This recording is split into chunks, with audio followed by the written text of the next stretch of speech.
మరి పుట్టుకున్న బీజేపీలోకి పోతే 75 ఏళ్ళు దాటితే లేదు మరి.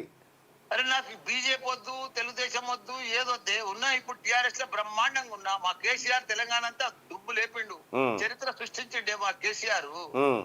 తెలంగాణ ప్రతి గ్రామాన్ని 12,769 గ్రామాలు ఉంటే ప్రతి గ్రామంలో డంపింగ్ యార్డు, గ్రేవ్ యార్డు, తాగునీరు, సాగునీరు, 24 గంటల శ్మశాన వాటికలు అయితే కట్టిండే ఊళ్ళో కనిపిస్తున్నాయి. శ్మశాన డంపింగ్ యార్డు కట్టలేదా? ట్రాక్టర్ ఇవ్వలేదా? ట్రాలీ ఇవ్వలేదా? మంచినీళ్ళు ఇవ్వలేదా? అటు ఈఎంఐలే కట్టుతానికి పైసలు లేకుండా అయిపోయినాయి. ఏం మాట్లాడుతున్నావు నువ్వు? ఇప్పుడు అటు ఈఎంఐల పైసలే చూస్తలేవా? ఊర్లో పడ్డా నువ్వు గెలిచినావు కదా. ఇప్పుడు అవునే ప్రతి గ్రామం పో, ఎట్లా ఉంది సస్యశ్యామలం. 3 లక్షల కోట్ల మెట్రిక్ టన్నుల ధాన్యం పండించిన ఘనత మన కేసీఆర్. మరి చరిత్ర దేశంలోనే ఒక ఆదర్శ పురుషుడే, ఆదర్శ రాష్ట్రం చేసిండు.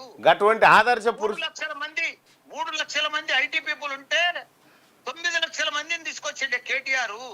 దేశంలో ఉన్న, ప్రపంచంలో ఉన్న IT, Amazon, Google, Facebook, Apple కంపెనీలన్నీ కూడా ప్రపంచానికి వెళ్ళి తీసుకొచ్చి మన ఐటీ హైదరాబాద్ ను హెడ్ క్వార్టర్ల ఆఫీసులు, వాళ్ళ హెడ్ క్వార్టర్లు అన్ని కూడా మన హైదరాబాద్ లో పెట్టించిండే. అవునా?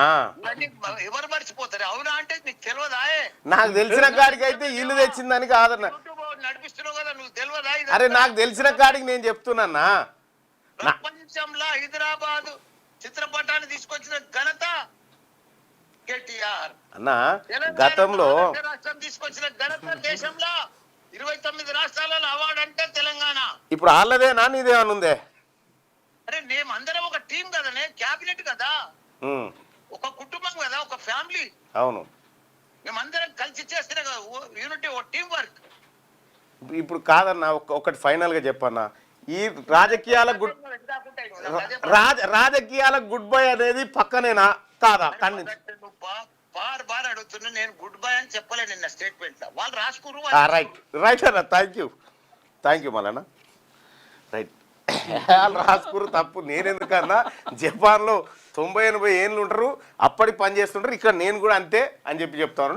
ఇప్పటికైతే ఈ రోజుకైతే రాజకీయాలు వద్దనిపిస్తుంది అనే మాట అయితే అన్నాడు.